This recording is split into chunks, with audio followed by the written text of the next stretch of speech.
नमस्कार व्यूअर्स, मैं हूं अमीश देवगन। आज मैं बेहद गंभीर मुद्दा लेकर आपके समक्ष आया हूं, आपके बीच आया हूं। यह मुद्दा हिंदुस्तान का है, यह मुद्दा संविधान का है और यह मुद्दा आप और हम सबका है। और एक बात तो बिल्कुल साफ है, भारत सिर्फ और सिर्फ संविधान से चलेगा और धर्म से जुड़े मामले में भी संविधान के दायरे में ही उसे सुलझाया जाएगा। अयोध्या इसका सबसे बड़ा उदाहरण है। लेकिन विडंबना देखिए, जो आजकल संविधान के गाने गा रहे हैं, गीत गा रहे हैं, राग गा रहे हैं, वो खुलकर अयोध्या के फैसले पर बयानबाजी गा रहे थे। जो संविधान चीख रहे हैं, वो वाराणसी कोर्ट के उस आदेश पर सवाल उठा रहे हैं जिसके तहत ज्ञानवापी का सर्वे हुआ है। सुप्रीम कोर्ट भी वो पहुंचे। आखिर ये कैसा दोगला रवैया है? ये लोग क्यों समाज में भ्रम, झूठ और द्वेष चाहते हैं? ये लोग क्यों चाहते हैं कि एक वर्ग को लगे कि उनके साथ नाइंसाफी अर्थात अन्याय हो रहा है? व्यूअर्स, इसलिए मैंने शुरू में कहा कि आज का मुद्दा बेहद गंभीर है। यही वजह है कि आज मैं जनता जनार्दन और देश के युवाओं के बीच संत, सत्ता और वकालत के साथ सबसे बड़ा महामंथन करूंगा। ज्ञानवापी पर धर्म युद्ध आज होगी देश के युवाओं के बीच में, जनता जनार्दन के बीच में और पैनलिस्ट के बीच में सबसे बड़ा मंथन, सबसे बड़ी चर्चा।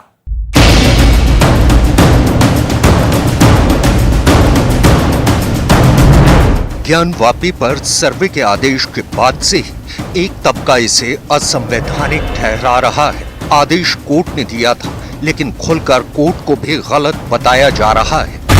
तो अब कोर्ट का ऑर्डर आया है, वो भी 1991 एक्ट के खिलाफ है। अयोध्या से बेहतर और हमारे पुराने लीडर से बेहतर कोई नहीं जानता होगा। एक समय ऐसा था कि रात के अंधेरे में मूर्तियां रख दी गई। हिंदू धर्म में कहीं भी पत्थर रख दो, एक लाल झंडा रख दो, पीपल के पेड़ के नीचे मंदिर बन गया। सुप्रीम कोर्ट ने ज्ञानवापी का पूरा मामला वाराणसी जिला जज को सौंप दिया है। यानी जो लोग सर्वे को गलत ठहरा रहे थे, उन्हें सुप्रीम कोर्ट ने आईना दिखा दिया। इस मैटर का जो ट्रायल है वो डिस्ट्रिक्ट जज वाराणसी करेंगे। ठीक है, सिविल जज सीनियर डिवीजन से अब इसका ट्रायल डिस्ट्रिक्ट जज वाराणसी करेंगे। दूसरी बात, जो सुप्रीम कोर्ट का इंटरिम ऑर्डर था 17 मई का, जो एरिया सील किया गया जहाँ पे शिवलिंग पाया गया, वो बरकरार रहेगा। वजू के लिए अरेंजमेंट किया जाएगा। अभी तो जांच हुई है, अदालतों से फैसला आना बाकी है, लेकिन कहा जा रहा है कि हम एक और मस्जिद नहीं जाने देंगे। यानी अयोध्या का फैसला भी इन्हें गलत ही लगा। सुनिए, अयोध्या मामले में बाबरी के पैरोकार हाजी महबूब कैसे धमका रहे हैं। बहुत बड़ा एक आंदोलन छिड़ जाएगा जो मुल्क को तबाह बर्बादी व रास्ते पर आएगा।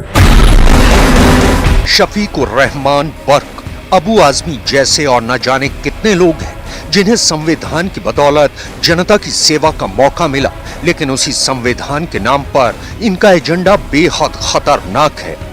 देखिए, अपने राजनीतिक सौहार्द के लिए और राजनीतिक फायदे के लिए ये सब माहौल बनाया जा रहा है। इस फहरिस्त में वो लोग भी शामिल हैं जो शिवलिंग पर अभद्र टिप्पणी कर रहे हैं। क्या जुबानी जहर उगलने वाले ये साबित करना चाहते हैं कि न्यायपालिका संविधान की रक्षा नहीं कर रही? ये मुद्दा गंभीर है, इसलिए आज इसी पर होगा सबसे बड़ा मंथन, ज्ञानवापी पर धर्म युद्ध। तो इसीलिए मैंने कहा कि आज संत, सत्ता और वकालत के साथ यह सबसे बड़ा संवाद होगा। मेरे साथ जनता जनार्दन है, देश के युवा हैं, आप सबका अभिनंदन है। जोरदार तालियों के साथ आपका हम स्वागत करते हैं। मेरे साथ जुड़ रहे हैं भारतीय जनता पार्टी के स्टार प्रवक्ता, राज्यसभा सांसद डॉक्टर सुधांशु त्रिवेदी, जिन्होंने राम मंदिर आंदोलन भी देखा है। डॉक्टर सुधांशु त्रिवेदी का अभिनंदन है। मेरे साथ जुड़ रहे हैं महंत नवल किशोर दास जी, हमारे खास अनुरोध पर आज हमारे वो स्टूडियोज में हैं। मेरे साथ अध्यक्ष यूनाइटेड हिंदू फ्रंट के जय भगवान गोयल हैं, उनका भी जोरदार अभिनंदन है। तो मेरे साथ दूसरे पक्ष से जुड़ रहे हैं डॉक्टर शोहेब जमाई, उनका अभिनंदन है। मेरे साथ जुड़ रहे हैं हाफिज साहब, उनका अभिनंदन है, जो कि नेता है AIMIM के, आपका अभिनंदन है सर। जुनैद हारिस है मेरे साथ, इस्लामिक स्कॉलर, प्रोफेसर है पेशे से, आपका भी अभिनंदन है। इस चर्चा की शुरुआत में ये जो हम संवाद स्थापित कर रहे हैं, इसमें मैं 60-60 सेकंड का मौका सबको दूंगा, अपने 6 के 6 मेहमानों को दूंगा। पहले एक तरफ से मैं शुरू करूंगा, फिर दूसरी तरफ की मैं राय लूंगा। मैं शुरुआत आपसे करना चाहता हूं हैरिस साहब, और सीधा सवाल पूछना चाहता हूं, क्या आपको लगता है कि अगर सर्वे हो रहा है, अगर कोई तथ्य सामने आ रहे हैं, तो अदालत में इसका विरोध होना चाहिए, बयानों में नहीं? बिल्कुल सही, आपने शुरू में बिल्कुल ये कहा कि मुल्क संविधान से चलेगा। अब जाहिर सी बात है, संविधान क्या है इसे हमें समझना चाहिए, उसके अकॉर्डिंग हमें अपना काम करना चाहिए। 1937 में इस ज्ञानवापी मस्जिद के बारे में फैसला आ चुका है कि ये नीचे से ऊपर तक मस्जिद है। 1991 में यह भी फैसला हो चुका है, मुल्क का संविधान इस बात पर राजी है कि अब जो इमारत जिस तरह से है मजहबी उसी तरह से रहेगी, तो फिर ये सब कुछ क्या है? सवाल यही है। और जाहिर सी बात है, इसी वजह से ये सवाल भी था कि ये सर्वे और ये बाकी चीज़ें क्यों, लेकिन इसके बावजूद हमें अदालत में यकीन रखना चाहिए और संविधान के तहत अपनी जिंदगी गुजारना चाहिए। जी, आपके 22 सेकंड बचे थे, लेकिन आपने अपने समय को अच्छे से इस्तेमाल किया। डॉक्टर सुधांशु त्रिवेदी, मैं आपको मौका देता हूं। क्या आपको लगता है बीजेपी अपने बेनिफिट के लिए इस राग को छेड़ रही है, जैसा विपक्ष आरोप लगा रहा है? समाजवादी पार्टी से लेकर कांग्रेस तक सभी यही आरोप लगा रहे हैं, असदुद्दीन ओवैसी तक। देखिए, तकनीक, तकरार और तकरीर के बीच से पहले मैं एक संजीदा बात कहना चाहता हूं, एक गंभीर बात। यह मामला राजनीति और पॉलिटिकल पार्टी से अलग है। कभी इतिहास में एक मौका आता है किसी देश और किसी कम्युनिटी के हाथ में, जब वो इतिहास की धारा बदल सकते हैं। एक मौका आया था मुस्लिम समाज के हाथ में, जब श्री राम जन्मभूमि का विषय 1949 में आया था, और वहां एक बहुत बड़ा तबका था जो मानता था कि इस पर हमें मुद्दा नहीं बनाना चाहिए, इसलिए 1961 में 12 साल के बाद वो पहली बार गए थे। और तो कभी सेकुलरिस्टों के बहकावे में, कभी के मोहम्मद ने लिखा है लेफ्टिस्टों के बहकावे में, कभी शहाबुद्दीन बुखारी जैसे नेताओं के बहकावे में आकर जिस तरफ बढ़े वो मुकाम गलत रहा। आज मैं कहना चाहता हूं, आज एक मुकाम पे आके खड़े हैं जहां मुस्लिम समाज से मैं कहना चाहता हूं, एक तरफ मंदिर एक तरफ मस्जिद नहीं है, एक तरफ आपके सामने विकल्प है मुगलिया विरासत का चोला छोड़ देना, और दूसरी तरफ है मुगलिया मानसिकता की मृग मरीचिका में फंसे रहना। इसलिए मैं एक पंक्ति कहूंगा, हम तो उन बाबा विश्वनाथ के लिए मांग रहे हैं जिन्होंने सदैव विष पिया है, जिन्हें इस पंक्ति में कहकर बात समाप्त करता हूं कि मैं मधु से अनभिज्ञ आज भी जीवन भर विषपान किया है, किया नहीं विध्वंस विश्व का आजीवन निर्माण किया है, और मुट्ठी भर अवशिष्ट भस्म पर जीवन भर अभियान किया है, पर यदि अनुचित होगा तो प्रलयंकर हूं महाकाल बन पापों का अवसान किया है, किया नहीं विध्वंस विश्व का आजीवन निर्माण किया। ठीक है, आपने अपनी बात को 20 सेकेंड ऊपर रखा है। अब मैं डॉक्टर शोएब जमाई आपका रुख करना चाहता हूं। डॉक्टर शोएब जमाई, जो साक्ष्य मिल रहे हैं, जो प्रूफ्स मिल रहे हैं, वो अपने आप में बहुत कुछ कह रहे हैं। वहां पर शिवलिंग जैसा हिंदू पक्ष दावा कर रहा है वहां पर है, वहां पर जो आकृतियां दिख रही हैं, क्या किसी मस्जिद के अंदर कमल का फूल स्वास्तिक का चिन्ह होता है? आप मुझे बताइए।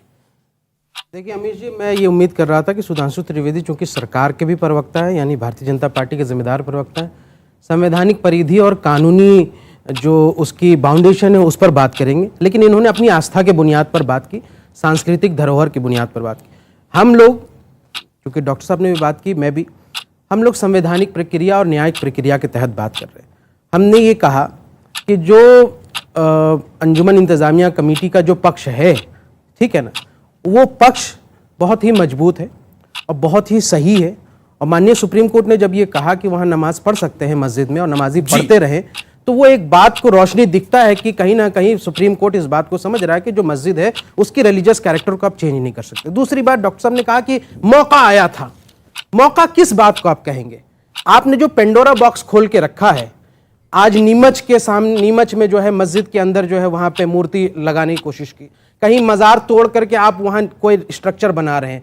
हैदराबाद में वहाँ पे जो एक मॉन्यूमेंट्स है उसमें कभी 20 साल 25 साल पहले कोई मंदिर नहीं थे, अब वहाँ पे नीचे सवाल ये कि जो पेंडोरा बॉक्स आपने खोल दिया है हर रोज, कभी जामा मस्जिद, अभी लाल किला, फिर कुतुब मीनार, फिर ताजमहल, ये कभी एंडलेस, ये खत्म नहीं हो रहा है। इसलिए इसका हल अदालतों में होना चाहिए। आपके हसबार से हमारे पास कुछ मौका नहीं, मौका आपके पास है। अब 25 सेकंड ऊपर हो गए, ठीक है, 25 सेकंड ऊपर हो गए, आप दोनों ने कवर अप किया है। ओके, मैं आपका रुख करना चाहता हूं महंत साहब, महंत नवल किशोर दास जी। मुस्लिम पक्ष कह रहा है कि अब कहां तक जाइएगा, कुतुब मीनार और लाल किला भी खुदवाइएगा।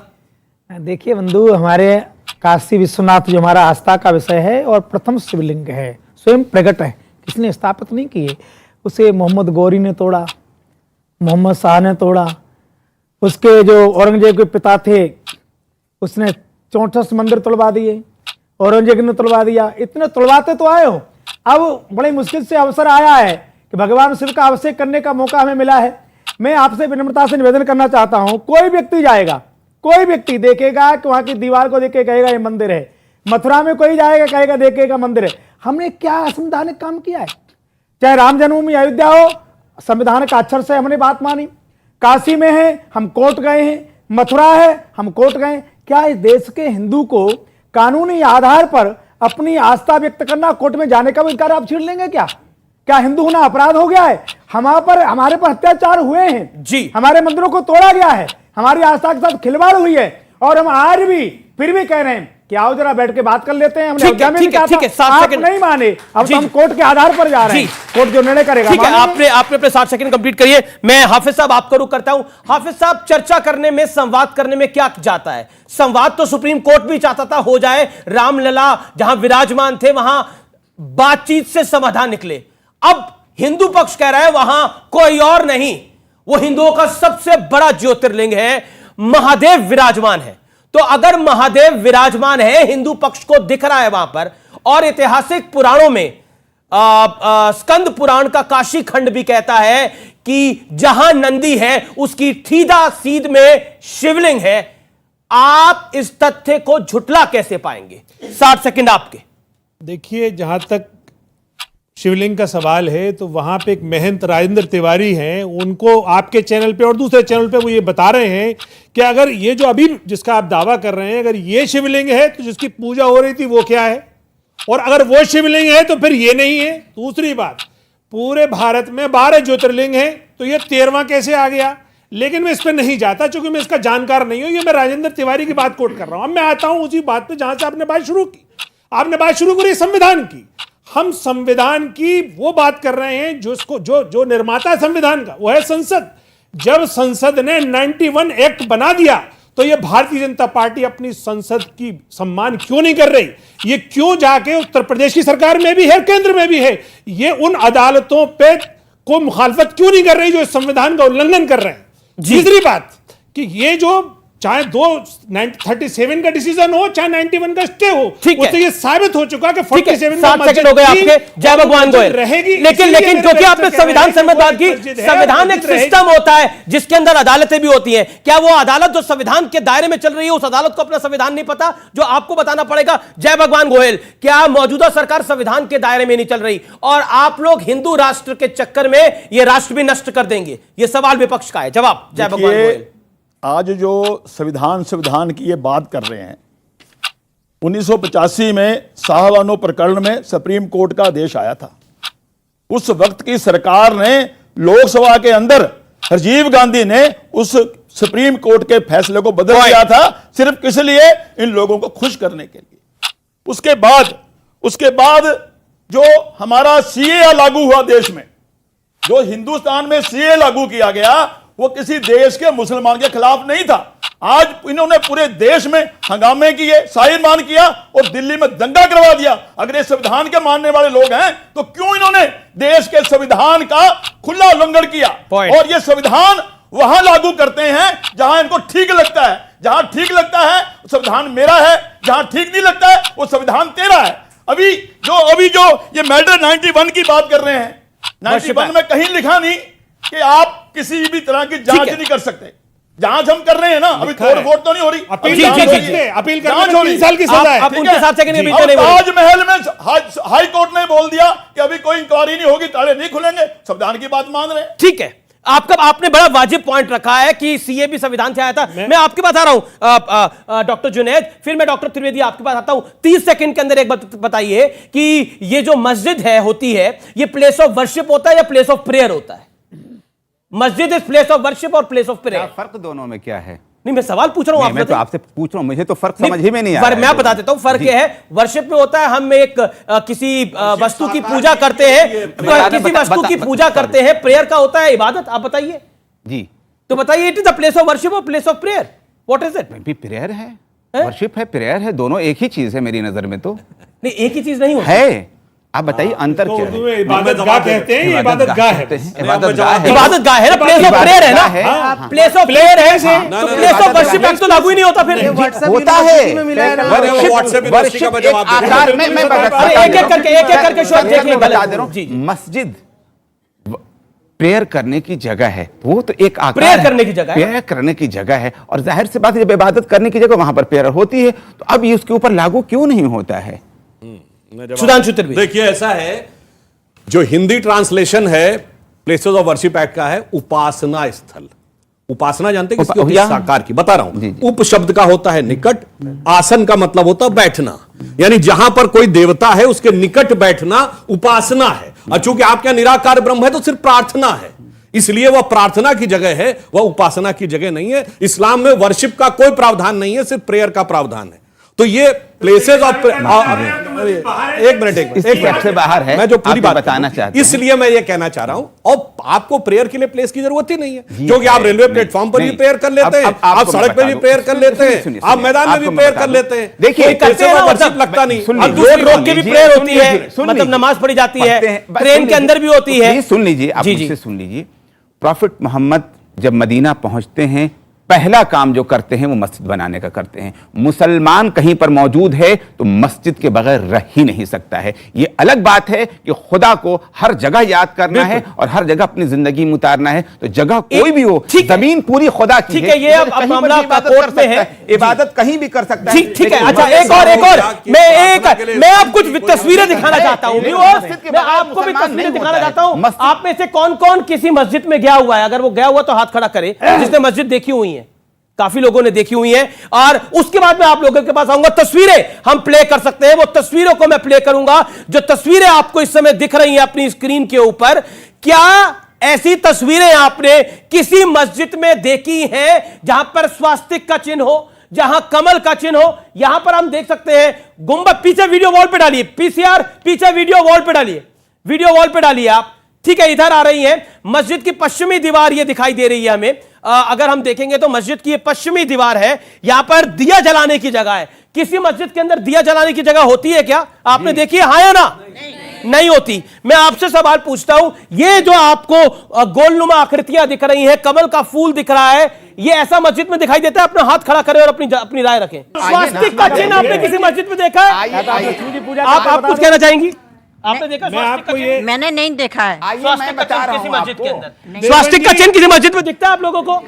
कोई कहना चाहते हैं इस पे अपनी बात? देवगन जी, ये दीवार ही ये मरकज दीन इलाही की है, ये दीवार मस्जिद की नहीं। नहीं तो एक सेकंड, मरकज अच्छा एक बात बताइए, आप जितने मस्जिदों में जाते हैं, एक सेकंड, अरे सुनिए भाई, दीन इलाही में तो अकबर ने अपना धर्म घोषित कर दिया था, उसको मौलानाओं ने कंडेम कर दिया था, इसीलिए भाई ये दूसरा पैगंबर कैसे हो गया? अब दीन इलाही इस्लामी हो गया, एंटी इस्लामिक था, ये कहा गया था, बाकायदा फतवा दिया गया था, उसने खुद कैसे कह दिया था, और आज आप इस्लामिक हो गए? बोलिए, दीन इलाही इस्लामिक है, एक मिनट एक करके, दीन इलाही इस्लामिक नहीं है, एंटी इस्लामिक है, तो फिर ये बोला ना आपने? सुनिए आप ना, दीन इलाही का जो मरकज, आप सुनिए पूरी बात जरा समझिए, उसके बाद बोलिए आप। आप इतने सीनियर आदमी और इतनी सतही बात करेंगे अच्छा नहीं लगेगा। देखिए, मरकज दीन इलाही जो था उसमें उन्होंने तमाम मज़ाहिब के चिन्हों को रखा, उन्होंने एक अलग से दीन चलाया, वो दीन चला नहीं, हिंदू देवी देवताओं का रखा, हिंदू देवी देवताओं की तस्वीरों को भी रखा। कमाल कर रहे हैं आप। अगर हिंदू देवी का मरकज ये था तो इलाहाबाद क्या था? इलाहाबाद का इससे कोई ताल्लुक नहीं है। ये मरकज है, जब मरकज नहीं, ये अकबर ने, अरे अकबर ने अलग से दीन इलाही का मरकज बनाया। अच्छा एक सेकंड, जुनैद साहब एक बात बताइए, मैं आपसे तो सवाल पूछ रहा हूं, ऐसा कहां होता है कि स्वास्तिक का चिन्ह मस्जिदों में दिखाई दे? ऐसी कितनी मस्जिदें आपने देखी है जहां पर हिंदू देवताओं की खंडित तस्वीरें दिखें? ये तो सब सर्वे रिपोर्ट में आया, इसकी तस्वीरें सामने आ गई हैं, तस्वीरों को कैसे झुटलाइएगा? देखिए मैं घंटी की शेप में तस्वीरें, मुझे बोल लेने दीजिए। देखिए, हमारी साझा संस्कृति को आप गाली मत दीजिए। मैं आपसे कुछ कहना चाह रहा हूं, पूरी बात सुन लीजिए, बोले दीजिए, पूरी बात सुन लीजिए। हम खुद इस बात को कहते हैं, इस अखंड भारत का अगर स्वरूप किसी ने दिया तो हम 3 बादशाहों को मानते हैं। Number 1 Ashok, number 2 Gupta period में विक्रमादित्य, और नंबर 3 मुगल औरंगजेब। ये औरंगजेब जिसने सवामन जरिया जलाया, जिसने हिंदू मंदिर तोड़े, जिसने क्या कुछ नहीं किया, जिसने अपने भाइयों को मरवा दिया, जिसने अपने बाप को जेल में डाल दिया था, वो औरंगजेब अगर आपको लगता है तो औरंगजेब तो आतंकी था जी। अबे भाई चिल्लाने से नहीं होगा, अगर फैक्ट को जानना है तो पूरी बात का पूरी बात सुनिए, पूरी बात बोलिए। आप देख लीजिए, 20 सेकंड दीजिए। सुधांशु त्रिवेदी अंदर जब पहली इमारत जिसे मस्जिद के तौर पर उसका मीनार बना, तो उसके अंदर भी इंजीनियर आर्किटेक्ट मुसलमान थे और काम करने वाले हिंदू भी थे, और वो समझ रहे थे कि क्या चीज वो बना सकते हैं। कमल के फूल में आयतें लिखी नजर आती हैं आपको कुतुब मीनार के अंदर। आप कैसी बात करते हैं? मीनार के अंदर, यस, मीनार के अंदर आज भी लिखा हुआ है कि स्थायी जैन और हिंदू मंदिर तोड़ के कुतुबुद्दीन अहमद ने वो बनाई थी। आज भी पत्थर लगा हुआ है, अभी अब राष्ट्रीय पेपर है 1200 साल पुराना। हाँ, वो तस्वीर मैंने भी देखी है। सुधांशु त्रिवेदी, सुधांशु त्रिवेदी, ठीक है, ठीक है। सुधांशु साहब ने Sudhanshu ji reply to this. Let BJP MP साझा संस्कृति, आप लोगों को पता है ये साझा गंगा जमुनी संस्कृति की बात सबसे पहले कहां से आई? ये आई औरंगजेब के बड़े भाई दारा शिकोह ने अपनी किताब लिखी मंजमुल बहरीन, जिसमें था 2 समुद्रों का मिलन। उसने उपनिषदों का फारसी में अनुवाद कराया, जिसका नाम रखा सिर्रा अकबर। मगर औरंगजेब ने उसका सर काट के थाली में सजा के जेल में बंद अपने बाप को दिया, जिसने साझा संस्कृति का सर काट दिया। वो साझा संस्कृति का प्रतीक हो गया। भैया इनको बता देते हैं, बता दे रहा हूं, गुप्ता पीरियड में ये बता दीजिए, विक्रमादित्य ने अपने भाई का सर काटा था कि नहीं काटा था? विक्रमादित्य ने अपने भाई का सर काटा, किसी ने नहीं काटा था, कहीं नहीं लिखा हुआ है। औरंगजेब 4 भाई थे, उसने शुजा, मुराद, दारा 3 का कत्ल किया, अपने सगे बड़े भाई का सर काट के जेल में बंद किया अपने बाप को, और उसके बाद जाके उनको थाली में सजा दिया। हमारे यहां 4 भाई थे, राम, लक्ष्मण, भरत, शत्रुघ्न। एक ने पिता के एक वचन पे जाके जंगल में चले गए, दूसरा भाई उनके साथ वन में गया, तीसरे ने थाली में खड़ाऊ रख के शासन किया। आप ये बताइए, औरंगजेब को क्या तुलना करने की बात करते हैं जनाब? आपने औरंगजेब का जिक्र किया, आपने बताया कि औरंगजेब तो कितना बड़ा था। औरंगजेब वो था, मैं बताता हूं, इन देश के युवाओं को भी पता होना चाहिए, औरंगजेब वो था जिसने सिख गुरुओं के साथ क्या किया वो मुझे बताने की आवश्यकता नहीं है। आज भी दिल्ली के चांदनी चौक में शीशगंज गुरुद्वारा है, जहां पे गुरु की गर्दन, उनका शीश नहीं मार दिया गया था। महंत नवल किशोर जी, वहां पर जो साक्ष्य मिल रहे हैं, वो ये कह रहे हैं वो साक्ष्य तो है नहीं। कमल का फूल, हिंदू आकृतियां तो मस्जिदों में आम होती हैं। देखिए, हमारे यहाँ कमल का फूल जो है माता लक्ष्मी का आसन है। यदि ये कह दें कि मस्जिद में लक्ष्मी जी का आह्वान होता है, पूजन होता है, तो अच्छी बात है, हम मान लेंगे साझा संस्कृति है। एक बात सुन, आप सुन तो ले भैया। अभी नंदी की बात की, आप किसी शिवालय में चले जाइए, कहीं भी चले जाइए, नंदी का जो मुख होता है वो भगवान शिव के सम्मुख होता है। एक बात, जो स्वयं प्रकट शिवलिंग होते हैं, जो हमारे ज्योतिर्लिंग है, वो स्वयं प्रकट है, किसी ने स्थापित नहीं किए। बाकी जगह जो प्रतिष्ठित की जाती है वो पंचायत होती है, माँ गौरी होती है, कार्तिक होते हैं, गणेश होते हैं, नंदी होते हैं, परंतु जो स्वयं प्रकट होते हैं वो केवल शिवालय होता है, बाद में मूर्ति प्रतिष्ठित की जाती है। इससे श्रृंगार गौरी थोड़ा दूर है। नंदी इतने साल 353 साल से देख रहा है, नंदी उधर ही देखता है जहां शिवालय होता है। जी। आप जरा देखिए, अभी उन्होंने कहा हमारी आस्था का इतना खिलवाड़ करोगे आप? अभी भी आप लोग तो अभी मुगल हो रहे हो कि वहां वो फव्वारा है। अरे आपको श्रद्धा से कहना चाहिए था कि चलो ठीक है, वो आताताई थे, लुटेरे थे, वो सब विरोधी थे मानवता के, उन्होंने ऐसा किया, आपका शिवालय निकल आया है, चलो हम गाजे बाजे बना के चलते हैं, आप पूजा करो, हम दिखाते उदारता। वक्त एक ब्रेक का है, आप देख रहे हैं वीकेंड का सबसे भरोसेमंद कार्यक्रम ये देश है हमारा। बोलना पड़ेगा, बोलना पड़ेगा। औरंगजेब गलत था, जिसने गुरुओं के शीश काटे, वो औरंगजेब गलत था।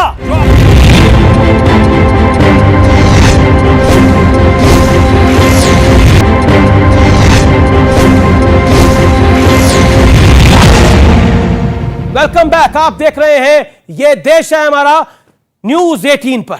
स्कंद पुराण काशी खंड में जो लिखा हुआ है, जो अंग्रेज अफसर ने कहा कि जो काशी विश्वनाथ है उसके आसपास इतने सारे मंदिर हैं, वहां पर एक मस्जिद बड़ा सवाल खड़ा करती है और वो जगह हिंदुओं को दे देनी चाहिए। क्या कहिएगा? मुझे 1 minute Watson, English officer Watson, मैं इसी के लिए 1 मिनट चाहिए। देखिए, इतिहास में जाएंगे तो बहुत पेचीदगियां है।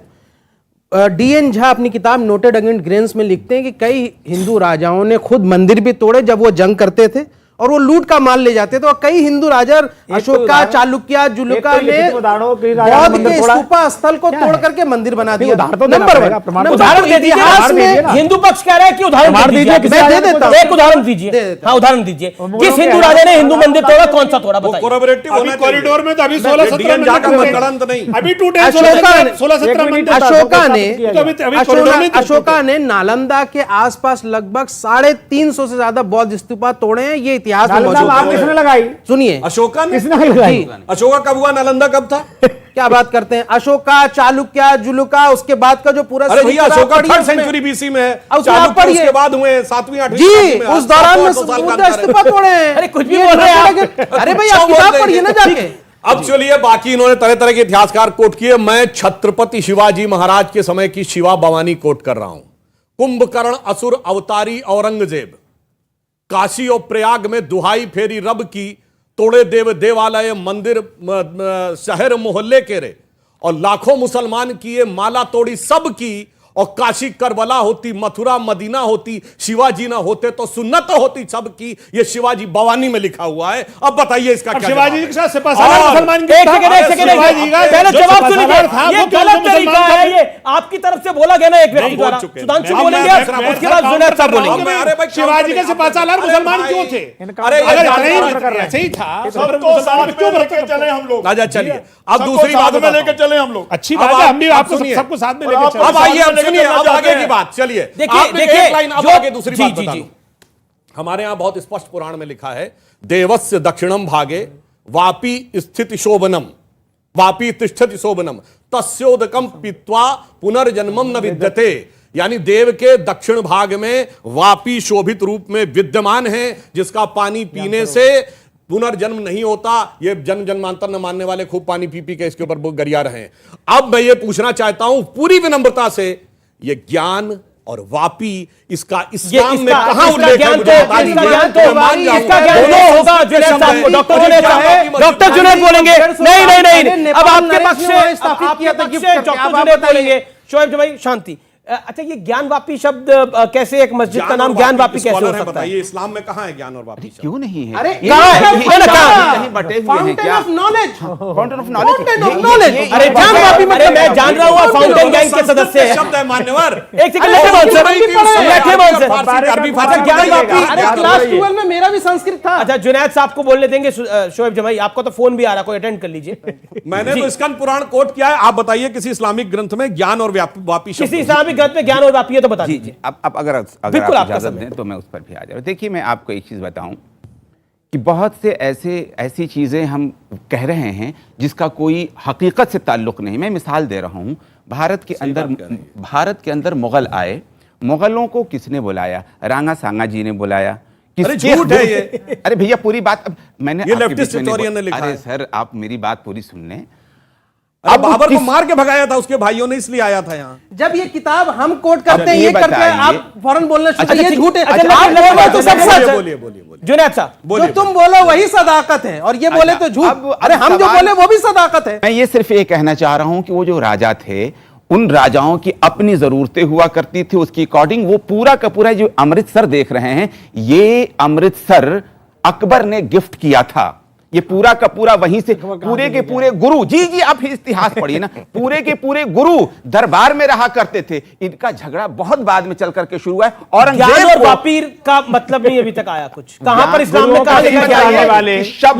ये बताइए कि वर्ड ज्ञान के मतलब नॉलेज की। मुझे पता है ज्ञान का मतलब नॉलेज, ज्ञान का कुआं। वो तो फिर वो अब मुझे बताइए ना, ज्ञान और वापी कबीर की नगरी में, कबीर की नगरी में सवाल कर रहे हैं कि हिंदू और मुसलमान की जबान अलग अलग थी क्या? नहीं, हिंदू और मुसलमान की नहीं, तो ज्ञान और वापी मुसलमान की भी जबान।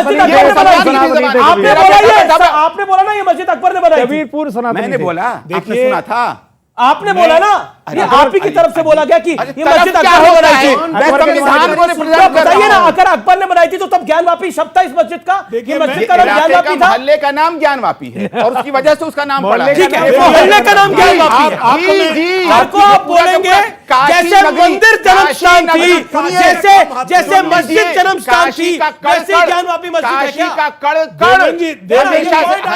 जैसे मस्जिद जन्म स्थान थी अयोध्या के अंदर, वैसे ही मस्जिद ज्ञानवापी है क्या? ये सवाल आएगा आने वाले दिनों के अंदर। लेकिन सुप्रीम कोर्ट ने शुक्रवार को जो सुनवाई करी है उसके अंदर इस पूरे मामले को जिला जज को ट्रांसफर कर दिया है और लोअर कोर्ट इसका फैसला करेगा। ये भी कहा है ज्ञानवापी मामले का सवाल। अब सवाल आपसे एक सवाल मैं कर ले रहा हूं। एक सवाल मैडम, एक बात जरा सा सुन लीजिए। मेरा सवाल है, अरब की एक लेखिका है, उन्होंने अपनी किताब में लिखा है कि दुनिया भर के मुसलमानों को भारत से सीखना चाहिए किस तरह हिंदू मुस्लिम एक ही संस्कृति में रहते हैं, बिल्कुल बिल्कुल, एक ही संविधान को मानते हैं। जहां पर सिर्फ हिंदू बाहुल्य है वहीं मुसलमानों में आपसी समझ अच्छी है। मैं पूछना चाहता हूं, भारत में जो मुस्लिम प्रभावी इलाका हो गया, कश्मीर हो गया ना, वहां पे उस समय सूफी माने जाते थे। सूफियों के 4 सिलसिले थे। एक और सिलसिला का नाम बताइए इस समय। नक्शबंदी, सोहरावर्दी, चिश्ती और कादरी। कौनों नहीं बचा। और सुनिए, सबसे बड़े पत्रकार, बात सुनिए ना। अरे भाई, बात एक पूरी बात कर दूं। सिलसिले बचे हुए हैं आपके पास। इसका मरकज कहां? कश्मीर में यहाँ है। हजरत निजामुद्दीन औलिया की दरगाह में है, कश्मीर में नहीं बचा। चरारे शरीफ जला दिया गया। ये कह के कि दरगाह है जो ठीक है, एक एक करके पार्टनर थे आपके, उन्होंने कश्मीर में। सुधांशु पहले बोलेंगे, फिर आप आइएगा। सुधांशु देखिए, मैं एक लाइन बोलना चाहता हूं। इसमें बहुत अच्छी बात इन्होंने कही। मार्क टेली बहुत बड़े पत्रकार हुए, 26 साल भारत में रहे, बीबीसी की कवर करते थे। उन्होंने 22 सितंबर 2019 को द इक्वेटर मैगजीन में लिखा है कि the Muslims in India are the luckiest.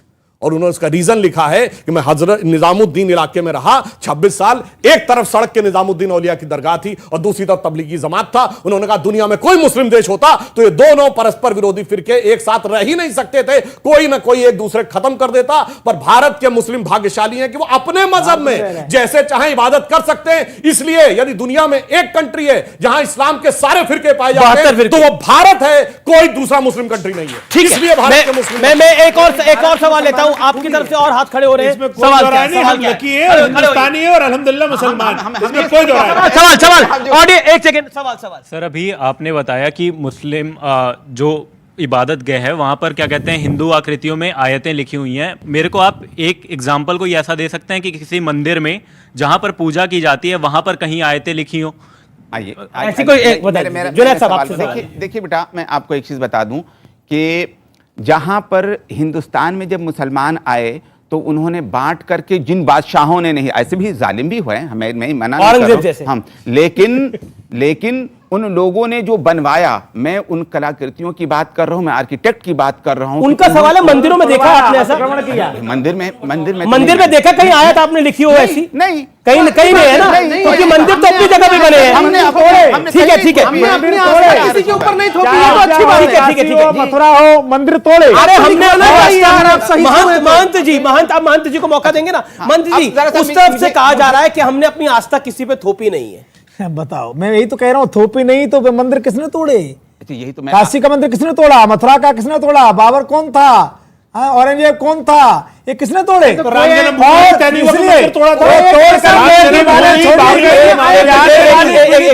किया जा सके, दीवारें छोड़ी गई, दीवारें इसलिए छोड़ी गई कि आने वाली पीढ़ी को अपमानित किया जा सके।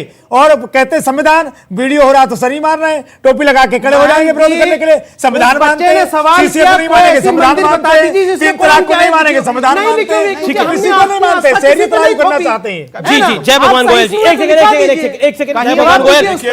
मेरा तो यह स्पष्ट मानना है, आज वर्ल्ड में जितनी मस्जिदें नहीं है उससे ज्यादा हिंदुस्तान में है। लगभग 3 लाख मस्जिदें आज हिंदुस्तान में है, किसी भी मुस्लिम देश में नहीं है। और फिर भी आप कहते हो डरे हुए हैं। देखिए, फिर भी कहते हैं डरे हुए हैं। एक सेकंड। देखिए, मस्जिद सबसे ज्यादा मस्जिदें हिंदुस्तान में, डरे हुए भी हिंदुस्तान में। बोलने तो दीजिए। जी सर। इसलिए मस्जिदें ज्यादा है क्योंकि हिंदुस्तान में सबसे ज्यादा पॉपुलेशन है, इंडोनेशिया के बाद सेकंड लार्जेस्ट है। दूसरी बात, ज्ञानवापी तो मिनॉरिटी वाला स्टेटस नहीं होना चाहिए। एक मिनट सुनिए ना, माइनॉरिटी का तो इसलिए स्टेटस है कि आपकी आबादी 110 करोड़ है। दूसरी बात, जो ज्ञानवापी पे बात आई थी, औरंगजेब के भी फरमान संस्कृत में भी है। तो संस्कृत इस्तेमाल होती थी, राज की भाषा भी थी। एक बात, तीसरी बात, आप औरंगजेब के समय में, औरंगजेब के समय मैं लेकर आया हूं, संस्कृत में भी है उसके। कहां लिखा है? दिखाइए फरमान, उसके संस्कृत में भी फरमान है, उसमें बाकायदा राजपूत राजाओं के होंगे, राजपूत राजा के नहीं है था, वो हरियाणा के मुगल भी राजपूत सुनिए, मैं पढ़ के सुनाता हूँ। और हरियाणा के 3000 मंदिरों के जो फरमान उन्होंने इकट्ठे यहाँ तो उर्दू लिखी हुई। अरे भाई उर्दू में तो लिखा है, क्या था वो? तो आप क्या संस्कृत बोल रहे थे अभी? आप मैं बता रहा हूँ, लेके सुनिए मेरी बात। जब अभी आप ही ने बोला, मैंने तो आप ही को बोला, आपने बोला कि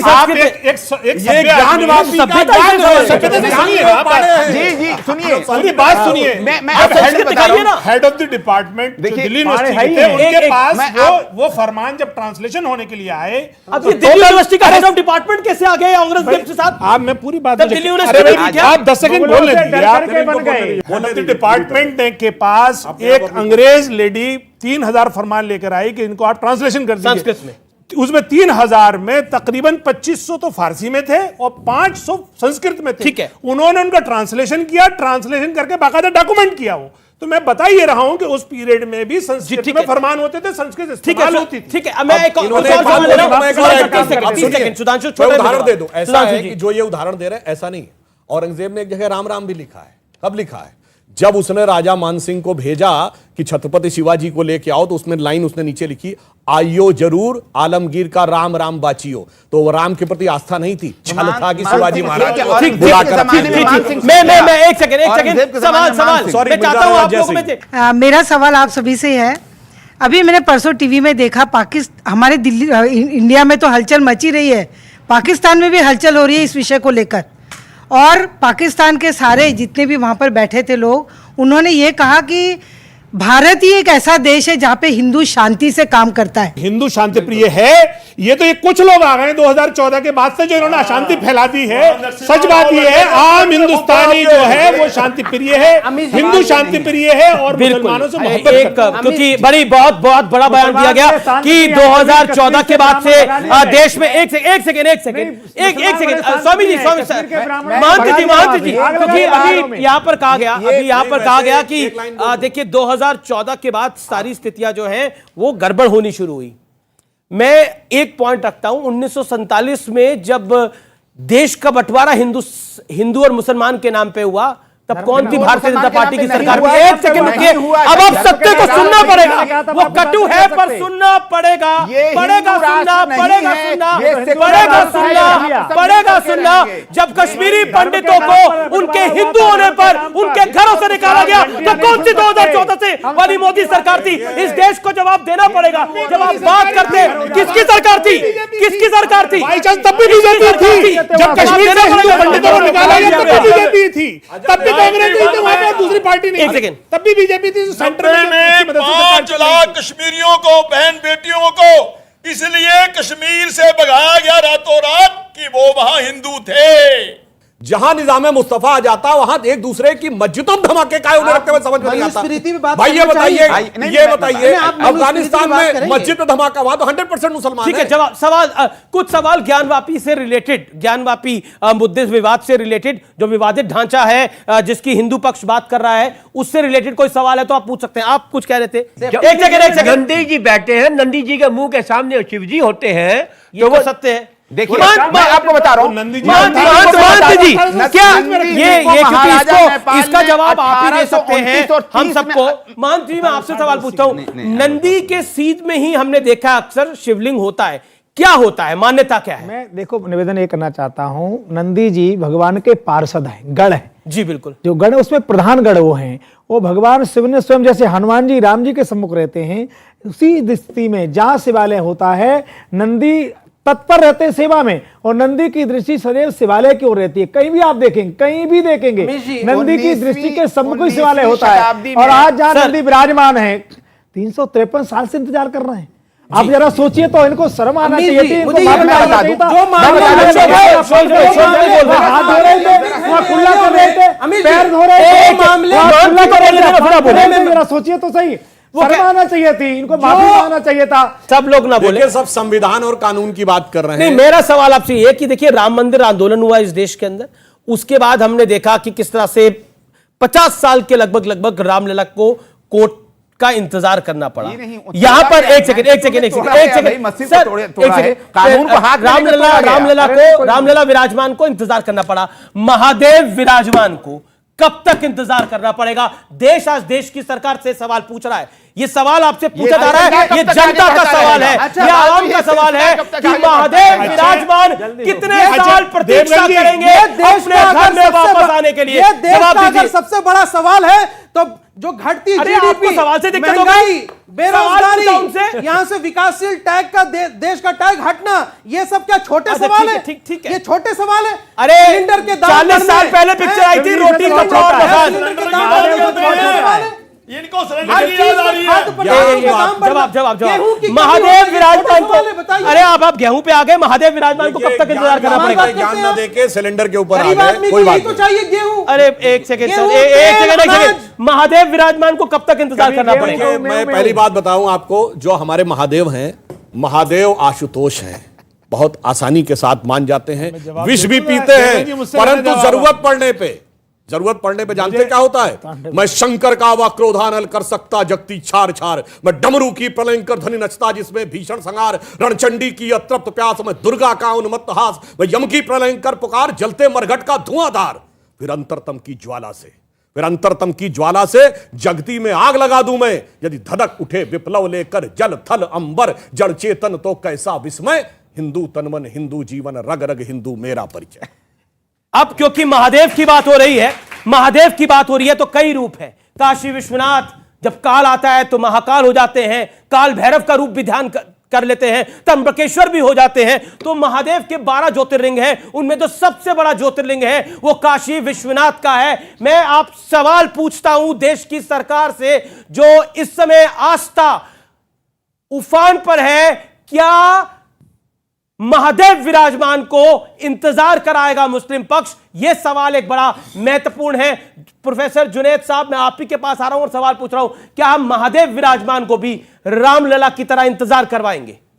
मैं आपके सामने एक तथ्य रखना चाहता हूं कि 1993 में CNN की रिपोर्ट है, अमेरिका के अंदर एक ऐसे ही शिवलिंग को बरामद किया गया और बरामद करने के बाद पूजा हुई और बाद में वहां की हुकूमत ने ये कहा कि भैया ये ट्रैफिक को कंट्रोल करने के लिए पत्थर है, ले लिया। अब ये बताइए, ऐसे ही आप अपने ये देखिए, ये आस्था का उपहास है।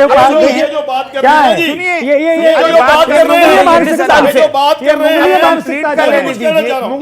अरे बात कुछ कहना चाह रहा हूं, CNN की रिपोर्ट बता रहे हैं, अपनी तो कुछ कह नहीं रहे। अब CNN ठीक है, उनको लेट हिम कंप्लीट अपनी बात को पूर्ण कर ले, फिर आप जय भगवान गोयल बोलिएगा। और CNN तो आपका पार्टनर है, आप बात कर सकते हैं CNN से। कहिए तो रिपोर्ट मैं आपको दे दूं, आप तो चाहते हैं, मैं कहिएगा तो मैं दे दूंगा आपको रिपोर्ट को। एक चीज ये, और मैं दूसरी बात, उससे बड़ी बात बताना चाहता हूं। रिपोर्ट कई सारी और है, पढ़ना शुरू करें। हाँ, एकदम आइए शुरू करते हैं। देखिए ना, मैं हमेशा ये कहता हूं कि तथ्यों को, तथ्यों की बात करिए ना, हिस्टोरियन रिसर्चर बैठ बिल्कुल पब्लिक ओपिनियन ऐसे मेरे पब्लिक ओपिनियन तो करिए बात। स्कंद पुराण में कैसे आया कि नंदी के सामने शिवलिंग होता है? बताइए। अंग्रेज अधिकारी वॉटसन ने कैसे लिखा कि एक इलाका जहां तमाम मंदिर है वहां मस्जिद कैसे हो सकती है? कैसे लिखा? जवाब दीजिए, करिए तथ्यों पे चर्चा। बताइए कैसे लिखा, बताइए। माता देवी देवताओं की तस्वीरें किस मस्जिद में पाई जाती है? क्या दुनिया की किसी मस्जिद में पाई जाती है? बताइए, सुन लीजिए, बताइए। नंदी जी को 19वीं शताब्दी में महाराजा नेपाल ने स्थापित किया है। अगर औरंगजेब को तोड़ना होता तो नंदी जी को भी तोड़ दिया होता। किया है ना। सवाल ये पैदा होता है, सवाल कुछ सवाल आएंगे। सुनिए, और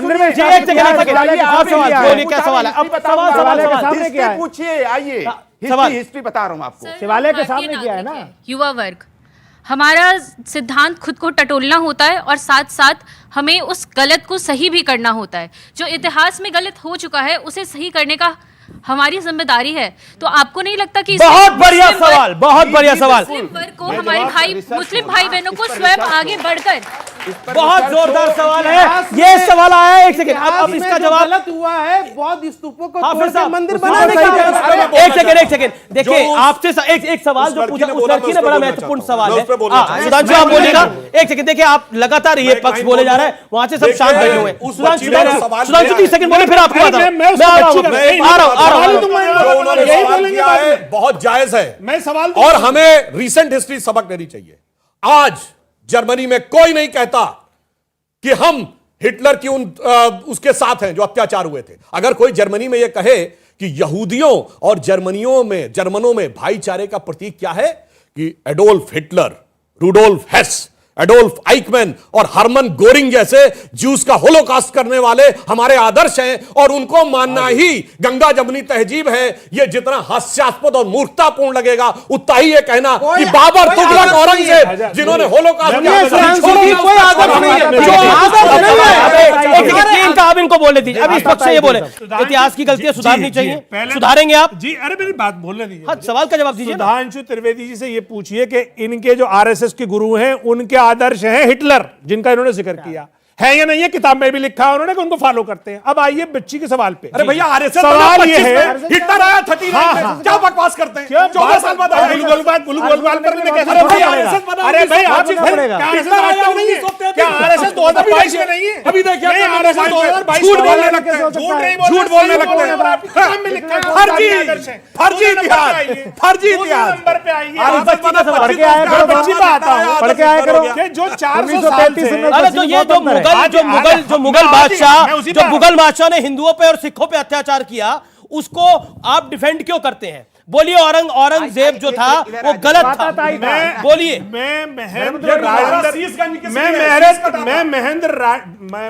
राजेंद्र तिवारी जी की बात कोट करता हूँ। आप बोलिए, बोलना पड़ेगा, औरंगजेब गलत था, जिसने गुरुओं के शीश काटे, वो औरंगजेब गलत था। जो अब तक पूजा हुई क्या वो गलत थी?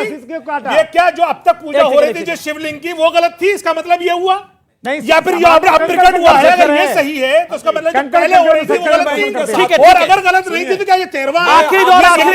आप बताइए। ठीक है, आप बैठिए, मैं उन्हीं के साथ हूं। जानते हैं क्यों? अरे ये तो वो पार्टी जिसने कहा था हमने 800 साल इस मुल्क पे हुकूमत की है, और वो कहते संविधान की बात, अंदर से मैलोहियो बाहर रूप अनेक, नारायण तासो। बहुत बहुत शुक्रिया इस चर्चा के लिए। फिलहाल इस कार्यक्रम को मैं यही समाप्त करता हूं। आपका भी बहुत बहुत अभिनंदन है। ये चर्चा आगे भी रहेगी।